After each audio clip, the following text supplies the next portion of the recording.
Here's a typical scenario. Try to manually turn it on. And it blinks and just goes back to off or starts blinking. We can fix it. Here's another example of one that we repair often. Just add some minutes, press the button. Very classic. Here's the display. Kind of has a flicker to it.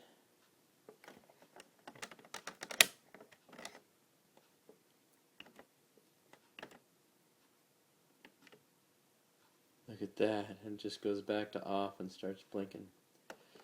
Very typical problem, something we fix all the time.